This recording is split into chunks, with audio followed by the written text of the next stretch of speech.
Question says, which gunman's bullet will strike the ground first? Is it gunman A, who's aiming up and to the right? Is it gunman B, who's aiming directly to the right, parallel with the ground? Or if at the same time, then mark C. So to answer this question, let's consider the trajectory of a bullet fired from each gun. And notably, it's important to say that while the people are different, the guns are actually the same. So the force that the bullet will be fired with will be identical in both A and B. So in gunman A's case, the trajectory of the bullet will look something like this, which we can break down into a few key stages. The first is initially when a bullet leaves the muzzle of gunman A. And at first, it will be traveling up and to the right. And it will continue doing so till it reaches some maximum height at the top of its trajectory. And from this point, it will continue moving right and down, down and to the right, and so on until it finally makes contact with the ground.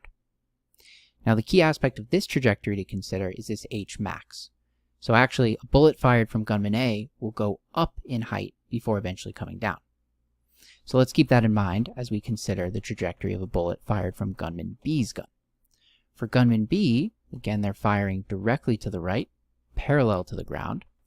And in this case, if we try to anticipate its trajectory, it will look something like this, where when the bullet is initially fired, it will be traveling almost completely to the right, although immediately some component down, and it will continue to do so with an increasing downward component until it finally reaches the ground. Now, in this case, the H max, so the maximum height of a bullet from gunman B, will be less than that height for gunman A. So this means that gunman B's bullet is most likely to hit the ground first, because this is a bullet fired with the same force, and in gunman B's case, it gains no additional height. So the force of gravity will see that it reaches the ground first. So therefore the answer is B.